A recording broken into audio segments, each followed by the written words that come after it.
Il était une fois un peuple choisi par Dieu.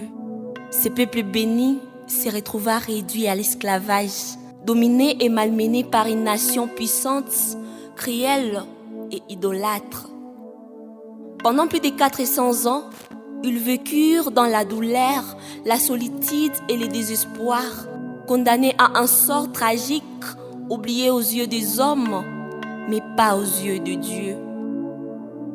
En voyant leur souffrance, Dieu se souvint de son alliance, l'alliance faite par Abraham, Isaac et Jacob. Alors dans sa fidélité, il leva un libérateur, un homme mis à part, choisi dès le ventre de sa mère. Moïse, serviteur de Dieu et porteur de sa mission. Le jour de leur départ arriva, ce n'était plus un peuple d'esclaves, mais une nation en marche vers la destinée. Ils étaient prêts, ceinture au rein, bâton à la main, sandales aux pieds, portant sur leurs épaules le bien arraché à l'Égypte et accompagnés de leurs troupeaux.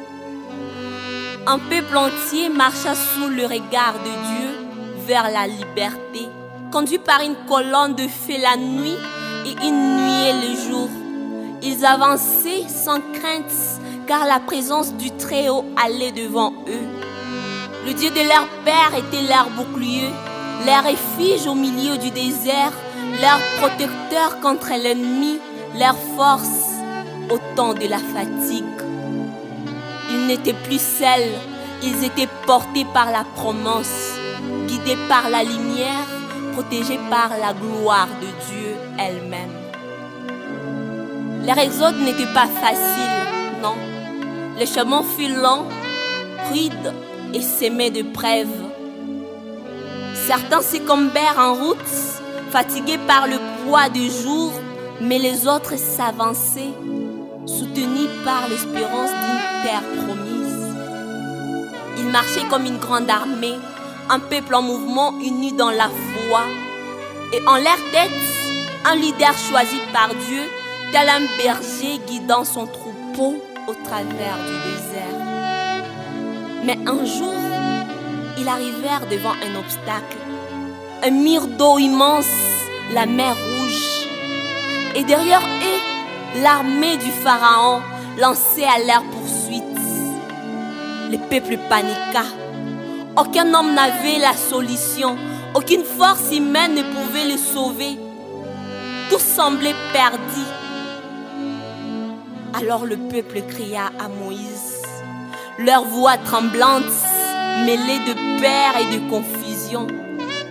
Mais l'homme de Dieu s'éleva avec assurance et leur dit, ne craignez rien, restez en place et regardez la délivrance que l'Éternel va vous accorder aujourd'hui. Car les Égyptiens que vous voyez maintenant, vous ne le verrez plus jamais. Le silence s'installa, le ciel était attentif, la mer éteignait son souffle et l'Éternel parla à son serviteur. Ainsi donc Moïse, levant son bâton devant la mer Rouge, et par un vent puissant venu de l'Orient, la mer s'ouvrit et les eaux se dressèrent comme des murailles à gauche et à droite, traçant un chemin sec au milieu de l'impossible. Le peuple d'Israël entra, marchant entre le mur d'eau, porté non par la logique, mais par la puissance du Dieu vivant. Les déserts étaient derrière eux, l'ennemi à leur trousse, mais la mer était devenue leur passage vers la liberté.